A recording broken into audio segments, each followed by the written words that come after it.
ওকে, আমরা গত ক্লাস পর্যন্ত এইটুকু মডেলিং করছিলাম।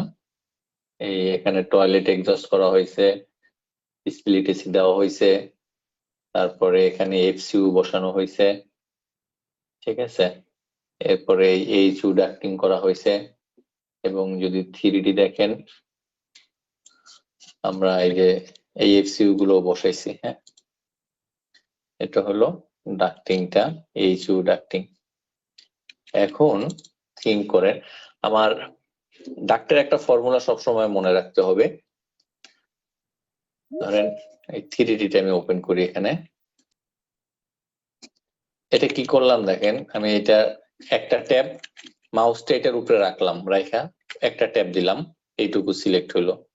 আর একটা ট্যাব দিলাম, রিটার্ন পুরোটা সিলেক্ট হয়ে গেলো। আর একটা ট্যাব দিলাম, এই এইচইউর সাথে কানেক্টেড যত কিছু আছে সব কিছু সিলেক্ট হয়ে গেছে। তো তিনটার পরে তিনটার মধ্যেই সম্পূর্ণ সিলেক্ট হয়ে যায়। প্রথম ট্যাবে ধরেন আপনার এরকম সাপ্লাই রিটার্ন হয়, দ্বিতীয়টাই, তৃতীয়টায়, কখনো কখনো দ্বিতীয়টাই পুরোপুরি কমপ্লিট হয়ে যায়, আর এর পরেরটায় আপনার অথবা চারটায়। এখন কিরকম সিস্টেমটা দেখেন, এইটা দিলাম আমি, এই পর্যন্ত লাস্ট পর্যন্ত সিলেক্ট হয়ে গেছে, এখানে রেখে যদি ট্যাব দিই, পরেরটা দিচ্ছি আমার সাপ্লাইটা হয়ে গেছে, এখনো কিন্তু রিটার্নটাই আসে নাই, এরপরে আরেকটা দিচ্ছি রিটার্ন হয়ে গেছে। এইভাবে সিলেক্ট করে আমি ধরেন 3Dতে যাচ্ছি, এই হলো 3D, এই সেকশন বক্সটা দিলাম, এটা ছোট হয়ে গেল আমার যতটুকুর মধ্যে এই দাগটা মডেলিং করা আছে। দেন এই যে এখানে চশমা যে আইসোলেট এলিমেন্ট দিলাম। হ্যাঁ, দেখেন এই হলো আমার ডাক্টিং, যতটুকু আমি এই এইচইউর সাথে কানেক্টেড। এখন মূল থিঙ্কিংটা কি? মূল থিঙ্কিং হলো আপনার এই এইচইউ থেকে তো আমার সাপ্লাইটা যাচ্ছে বা এইচইউতে রিটার্নটা আসতেছে, এবং সাপ্লাইটা বাতাসটা রুমের মধ্যে সাপ্লাই দিচ্ছে এয়ার টার্মিনালের মাধ্যমে। এর মাঝখানে কোনো থাকতে পারে, ঠিক আছে, কোনো লিক থাকে না। মানে ধরেন এখানে একটা ডাক বেরোলো, ঠিক আছে, এটা কিন্তু আপনার একটা লিক। সো এরকম যদি লিক থাকে তখন আর বাতাসটা ফুলফিল ভাবে যাবে না। এখন দেখেন আমার এখানে এয়ার ফ্লো কত, এখানে দেখি এয়ার ফ্লো 0 আসছে। কেন 0 আসছে জানেন? কারণ এখানে একটা লিক আছে। এটারে যদি আমি এখন ক্যাপ ওপেন ইন্ডেট ক্লিক করি, একটা ক্যাপ আসছে, মানে লিকটা বন্ধ হয়ে গেছে। এখন যদি এখানে সিলেক্ট করেন দেখেন 6900 চলে আসছে। অর্থাৎ আপনাকে এমন ভাবে কাজ করতে হবে, মাথা খাটাইতে হবে যেন কখনোই কোনো লিক না থাকে। ওকে, মানে ধরেন আমি এখানে এটা করলাম, আমি এই জায়গায় কানেকশনটা হইলো না, সেই ক্ষেত্রেও কিন্তু দেখেন এখানে আসবে না, কারণ এখানে একটা লিক আছে, সব বাতাস এই দিক দিয়ে বের হয়ে যাচ্ছে, ঠিক আছে। যার কারণে অলওয়েজ রিমেম্বার, এখানে কোনো লিক রাখা যাবে না। ডাকটা যখনই দেখবেন যে এয়ার ফ্লো আপনার মিট করতেছে না, তখনই আপনাকে দেখতে হবে যে কোথায় আপনার আছে, এরকম ফাঁকা জায়গা আছে। ওকে, এরকম যদি হয় তখন আমাদের যেটা করতে হবে, এইটা ফিল আপ করে দিতে হবে। টিআর ট্রিম করে আমি করে দিলাম, এটা আমার দরকার নেই, ডিলিট করে দিচ্ছি। আচ্ছা, এখন আমি যেটা করছিলাম, এই তিনটা একটা রুম দিছিলাম, এই তিনটা একটা রুম দিছিলাম, এই তিনটা একটা রুমে, এই তিনটা একটা রুমে।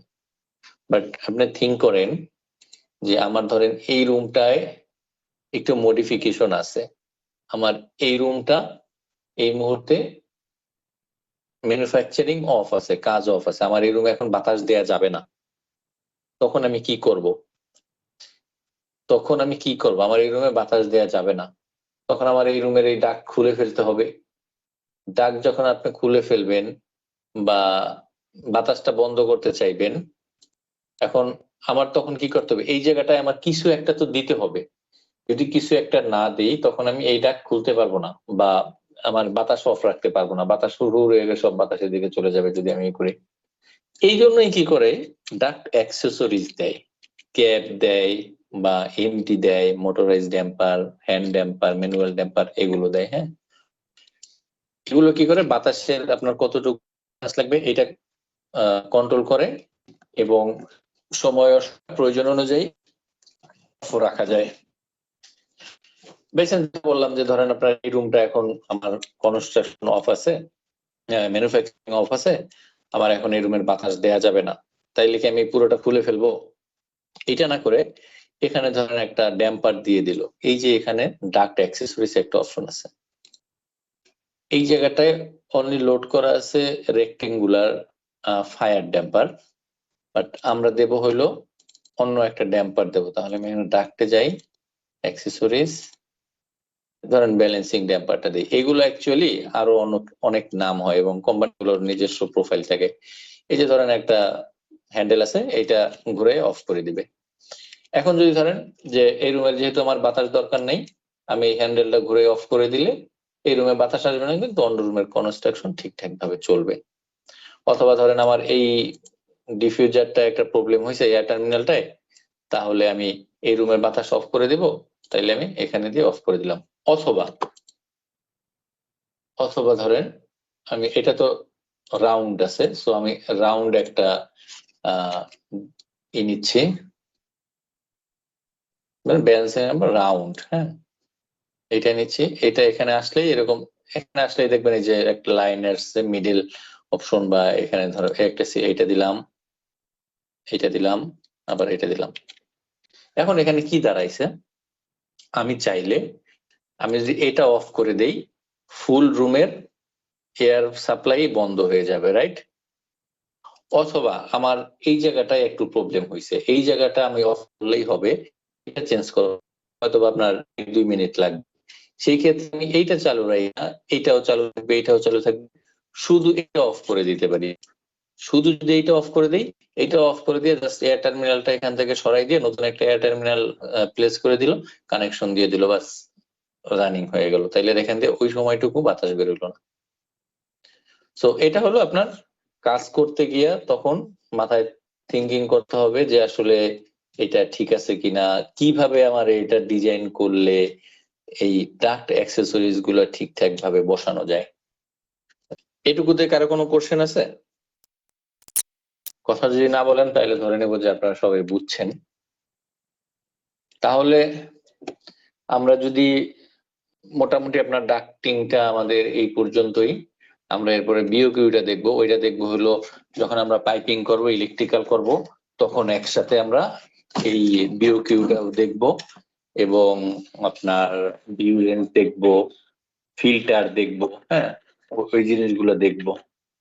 তাহলে আমরা ডাক্টিং অ্যাকচুয়ালি কি কি করলাম এখন পর্যন্ত?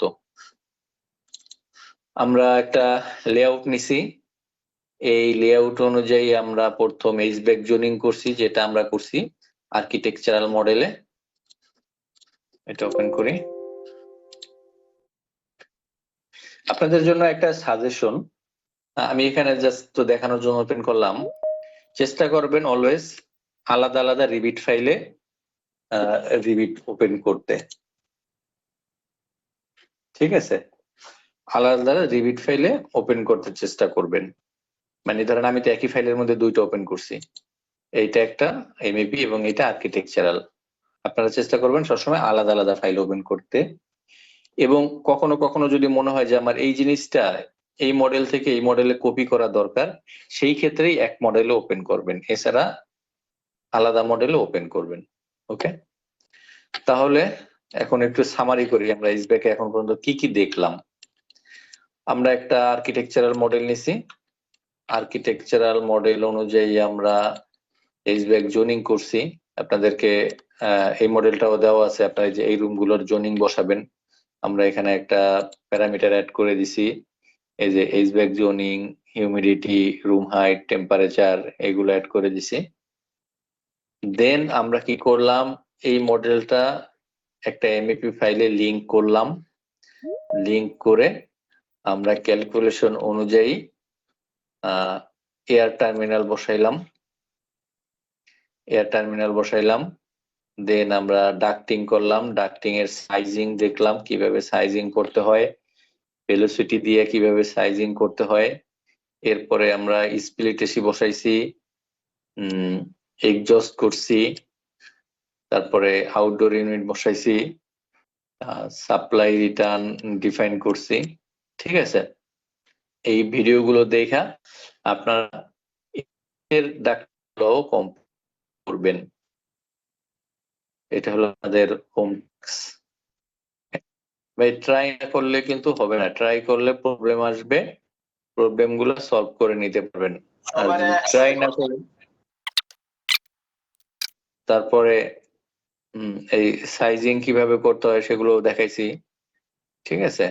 তো এই ডাকগুলো ভিডিও দেখে দেখে আপনারা একবার প্র্যাকটিস করেন, এক দুবার প্র্যাকটিস করেন, এগুলো একটু মডেলিং করেন, সেই ক্ষেত্রে আপনাদের প্রবলেম গুলো খুব সহজেই সলভ হয়ে যাবে, ঠিক আছে। আর আজকে যেটা দেখাইলাম আপনার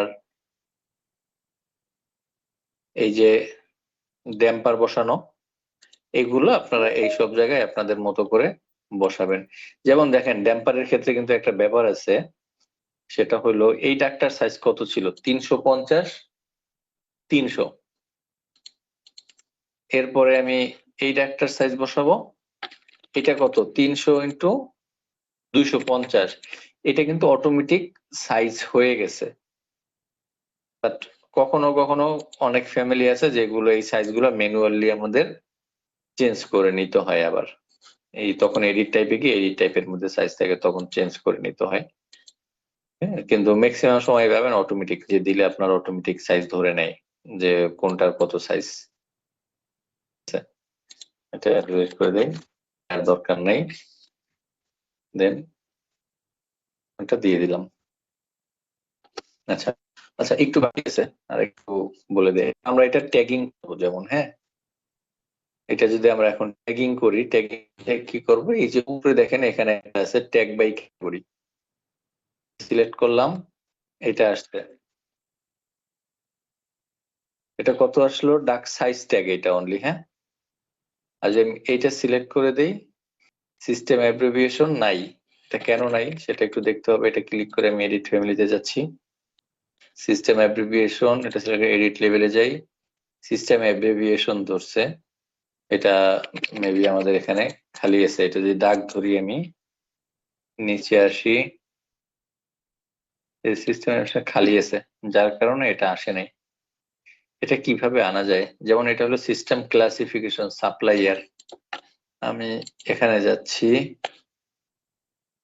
দেন এখান থেকে ডাক system supplier, right button click করলাম, টাইপ প্রপার্টিজ, এইখানে দেখেন এই যে সাপ্লাইয়ার কিন্তু আমার অটোমেটিক ব্লু আসছে, কারণ এখানে ব্লু ধরানো আছে। এটা যদি আমরা ধরেন এই সায়ানটা ধরাই দিই, সায়ান হয়ে গেছে, ঠিক আছে। আবার যদি চাই যে আমি এটা এই প্যাটার্নটা সলিড দেব, তখন এইভাবে আসছে, প্যাটার্ন সলিড বলতে লাইনটা সলিড আসছে। আবার যদি চাই যে আমি লাইনটা রাখবো সলিড না রেখে ডটেড রাখবো, দেখেন আউটলাইনটা এরকম ডটেড আসছে। এটা আরো অন্য ভাবে করা যায়, আমরা ফিল্টার দিয়ে কালারটা চেঞ্জ করব, ওইটা তো নেক্সটে। সিস্টেম অ্যাব্রিভিয়েশনটা এখানে হইল না, দেখি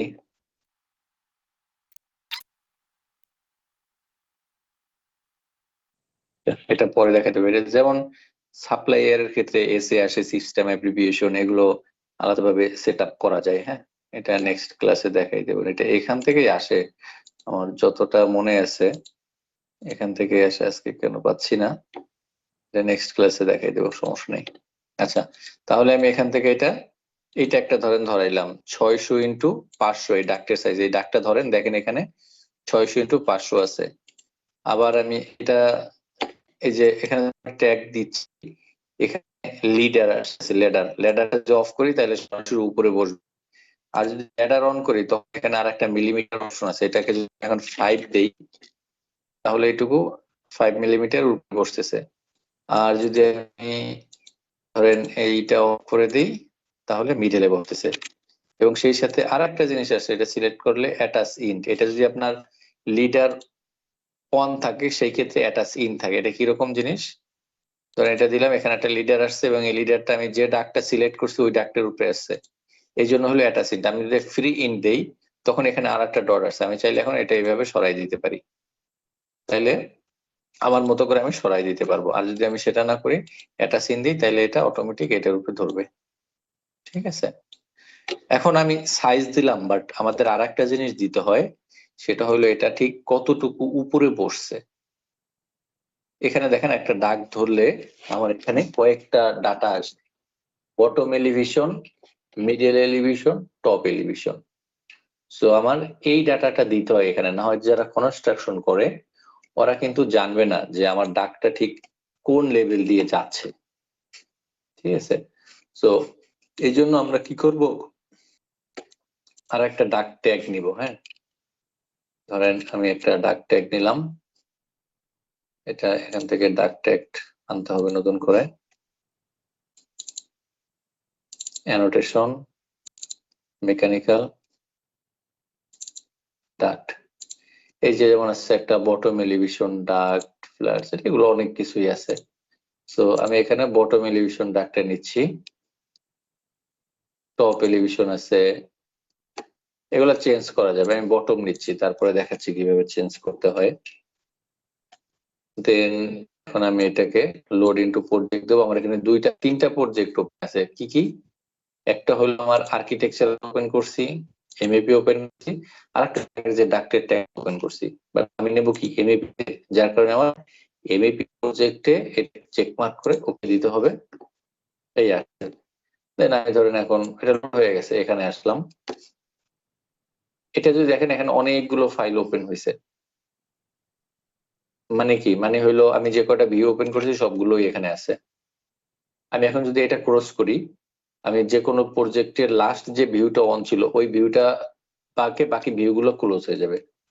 ওকে দিচ্ছি, দেখেন সব ক্লোজ হয়ে গেছে। তাহলে এখন আমি এটা নিলাম, দেখেন এই যে বিওডি চলে আসছে, বটম এলিভেশন 4430, এটা সিলেক্ট করেন, 4430 আছে। এখন এরকম সিচুয়েশনে কি করবেন? এরকম থাকলে ধরেন এটা একটু ক্লিন ভাবে ট্যাগটা দিতে হবে।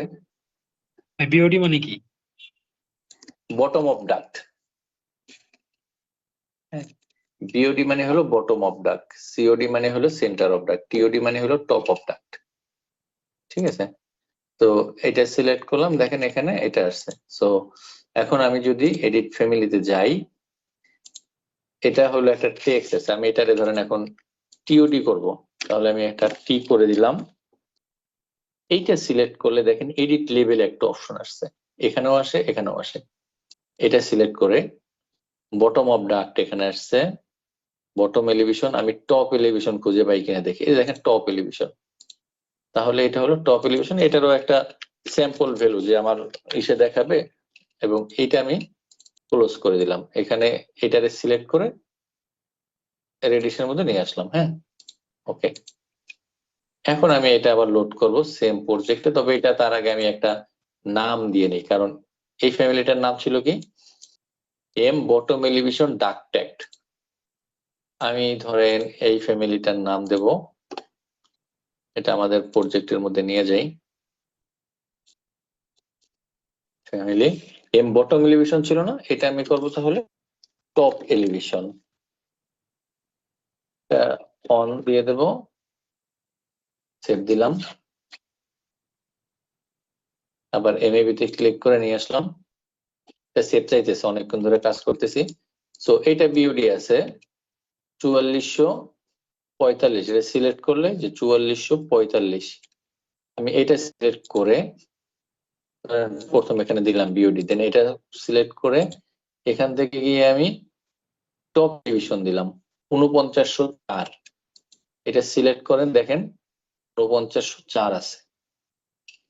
ঠিক আছে, সো এইভাবে করে পুরো ডাক্তারি আপনার ই করা যাবে, ট্যাগিংটা কমপ্লিট করতে হবে, যেন এমন ভাবে ডাটাটা রাউন্ডে দিলে রাউন্ড এটা আসে, এমন ভাবে ডাটাটা কনস্ট্রাকশনে পাঠাইতে হবে যেন একজন সুপারভাইজার বলেন বা ওয়ার্কার বলেন সে দেখে বুঝতে পারে যে আমার এখানে ডাক্টের সাইজ এত, এবং এটা বটম থেকে ফ্লোর ফিনিশ থেকে এই 44 উপরে আছে।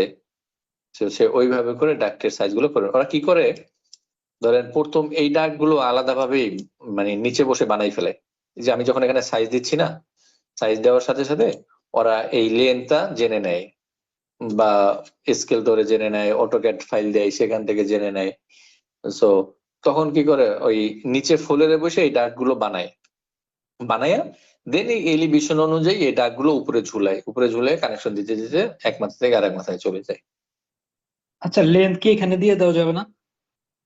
হ্যাঁ, লেন তো দেওয়া যায়, তবে লেনটা সহসা দেয় না। যেমন ধরেন আমি এখানে এটা এই ফ্যামিলিটার মধ্যে লেন্থ অ্যাড করব। হ্যাঁ, এডিট ফ্যামিলিতে যাই, এই সাইজ করলাম, সাইজটা আমি এখানে একটা ব্রেক নিতে পারি। এখন এখান থেকে এই যে লেন্থ আছে না, লেন্থ আমি নিয়ে নিলাম, এখানে একটা ব্রেক দিচ্ছি, এটা থাক।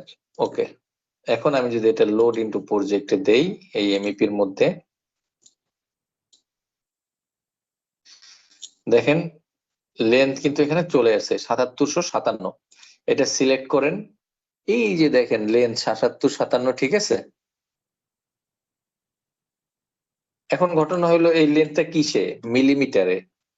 এটা তো এখানে আমরা ডিফাইন করে দেই নেই যে এটা আসলে মিলিমিটারে না মিটারে। এটা কিভাবে ডিফাইন করা যায়, এইভাবে আবার এডিট ফ্যামিলিতে এসে এডিট লেভেলে আসবেন, এই যে সাফিক্স একটা অপশন আছে, এখানে আমি লিখে দিলাম মিলিমিটার, সাইজটাও ধরেন আপনি লিখে দিলেন মিলিমিটার। ওকে, এখানে একটা জিনিস হয়েছে, সেটা হলো একটা স্পেস দিই আমি এখানে। হ্যাঁ, এখানেও একটা স্পেস দেন, তাহলে একটু এটা আসলো লোড ইনটু প্রজেক্ট। এখন মিলিমিটার চলে আসছে, বাট এটা ভেঙে আসছে। এটা ভেঙে আসছে কেন, দেখেন এই লেখাটা আমি যদি আরেকটু বড় করে দেই এই বক্সটা, তখন একই লাইনে চলে আসবে। বুঝছেন ট্যাগিং এর ব্যাপারটা? রিভিট যেহেতু আপনার প্যারামেট্রিক সফটওয়্যার, এই জিনিসগুলো একটু প্র্যাকটিস করলে অনেক মজা পাবেন আপনারা। হ্যাঁ, ধরেন আমি এখানে ওইটা যে আপনারা এখান থেকে এসে দেখেন, যদি এটা ধরে এডিট লেভেলে যাই, আরো কত কি জিনিস আছে, ট্রাই করেন একটা একটা করে দিতে, দেখেন কখন কোনটা দিলে কি হয়। ঠিক আছে, এভাবে করে এটা নিয়ে কিছু দূর ঘাটান, দেখবেন যে অনেক মজা। ঠিক আছে, পুরোটা ট্যাগিংটা কমপ্লিট করে ফেলেন, দেখবেন ভাল লাগে। যেমন এই জায়গাটায় দেখেন, এটা আসলে উপরে পড়ে রয়েছে, উপরেটা ভাল লাগতেছে না। আবার এটা দিল রুমের উপরে চলে যায়। আপনি এটা রেখে জাস্ট ট্যাপ প্রেস করেন সিলেক্ট করে, তখন এটা এরকম হয়ে যাচ্ছে। চাইলে এইভাবে বুঝে যাবেন, তখন এই লেখাটা, এই দাগটা আপনার একদম ক্লিন থাকতেছে। ঠিক আছে, তো এইগুলো একটু ঘাটাইতে হবে। আপনারা নেক্সট ক্লাসে পুরোটা ট্যাগিংটা কমপ্লিট করে ফেলেন। আজকে তো ফাইল দিয়ে দেবো কিছুক্ষণ পরেই। সো এই পুরো ট্যাগিংটা কমপ্লিট করে ফেলেন, দেখবেন মানে কাজ করে খুব মজা পাবেন। হ্যাঁ,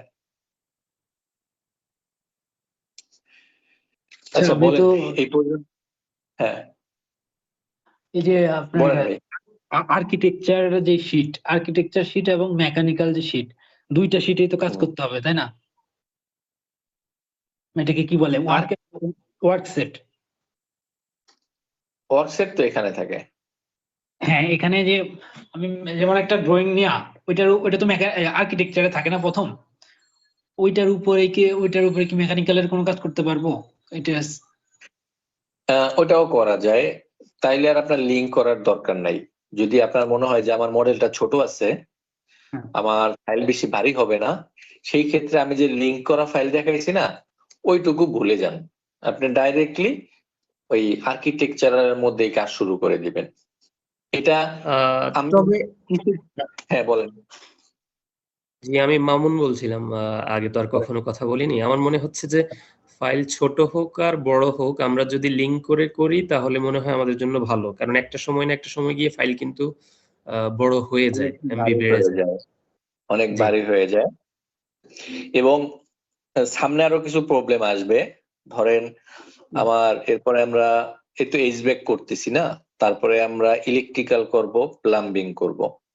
এখন যখন আমরা কি করি, ওই ইলেকট্রিক্যালের জন্য একটা ফাইল ক্রিয়েট করি, আর্কিটেকচারালের জন্য একটা, স্ট্রাকচারালের জন্য একটা, এইচব্যাকের জন্য একটা, পাইপিং এর জন্য একটা, তখন আমাদের অ্যাটলিস্ট 5টা 6টা ফাইল হয়। এখন ধরেন এখানে আমি একটা পাইপ ড্র করছি, এই পাইপটা এই ডাক্টের সাথে ক্লাশ হইছে, ঠিক আছে? তখন কি হবে, আমাকে ওই পাইপটা আমার সরাইয়া সেভ দিতে হবে, আবার এই ফাইলে আইসা ওই লিংক ফাইল থেকে পাইপের ফাইলটা আমার রিলোড দিতে হবে। দেখেন এখানে আসলে যে আর্কিটেকচারাল আছে না, আর্কিটেকচারাল রিলোড দিতে হবে, বা পাইপিংটা রিলোড দিয়ে দেখতে হবে সরছে কিনা, ঠিকঠাক মতো এখনো ক্লাস আছে কিনা। এই জন্য মানে আমি প্রেফার করি সবসময় এমইপি সিস্টেমের জন্য একটা সিঙ্গেল ফাইল, অর্থাৎ এইচব্যাক, প্লাম্বিং এবং হলো আপনার ইলেকট্রিক্যাল, এগুলোর জন্য আলাদা একটা ফাইল, এবং আর্কিটেকচারাল স্ট্রাকচারের জন্য আলাদা একটা ফাইল। যদি প্রজেক্ট খুব বেশি বড় না হয়ে যায়, তাহলে হবে কি আপনার কোঅর্ডিনেশনটা অনেক দ্রুত হবে, ফাইল মানে আপনি দ্রুত সলভ করতে পারবেন। আর নাহলে একটা ফাইল থেকে আর একটা ফাইলে সুইচ করতে ভালো টাইম চলে যায় আপনার পিসিও। একসাথে দেখা যায় যত ফাইল ভারী হয় তত তো ওই ফাইল চালাইতে পিসিতে একটু প্রবলেম হয়, যদি খুব বেশি ভারী ফাইল না হয়, হালকা ফাইল না হয়, তখন দেখা যায় ওই যে আপনার আলাদা আলাদা ফাইল হলে খুব বেশি ঝামেলা হয়ে যায়। এই 3-4টা ফাইল ওপেন করলে আপনার সি ড্রাইভে অনেক জায়গা নিয়ে নেয়, ঠিক আছে? জি, মানে বলতেছিলাম যে মানে আমরা তো এখনো ইনিশিয়াল স্টেজে এখনো তো কিছু ভালো বুঝি না, ওই জন্যই বললাম যে লিঙ্ক করা আবার ওইখানে গিয়ে নতুন শিট করা একটা ভেজাল, মানে একটা ভেজাল লাগতেছে মাথার ভেতরে। না, এটা কোনো ভেজাল না, আপনাকে জাস্ট ভিডিও দেখে একটু প্র্যাকটিস করতে হবে আপনাকে। এখন দেখেন, এখন সরাসরি আপনি আর্কিটেকচারাল করতেই পারেন, কিন্তু আপনি যদি আর্কিটেকচারাল করেন, আপনি তো ফাইলটা কিভাবে লিংক করতে হচ্ছে সেটা তো আপনি জানতেছেন না। এখন তো আমি আছি, আপনার লিংকে কোনো সমস্যা হলে আমি সাথে সাথে আপনাকে দেখাই দিতে পারবো, কিন্তু ধরেন যখন আমি থাকবো না, তখন তো আপনি চাইলেই কারো কাছ থেকে যে না আমি চাইলে এটা পারবো, এটা অনেক সময় হয় না, ঠিক আছে? যার কারণে যেহেতু এখন প্র্যাকটিস করতেছেন, শুরু করছেন শেখা, ওই লিঙ্ক করাটা শিখেন, কারণ লিঙ্ক করাটা বড় একটা কাজ। যখন কোনো বড় প্রজেক্টে কাজ করতে হয়, এই লিঙ্ক করা একটা বড় কাজ, এই লিঙ্কটা কিন্তু সবাই ঠিকঠাক মতো করে না। হ্যাঁ, তো লিঙ্ক করাটা শিখে কাজ করা লাভ আছে ভবিষ্যতের জন্য আর কি। আজকে ভালো লাগতেছে, আজকে আপনারা কথা বলতেছেন।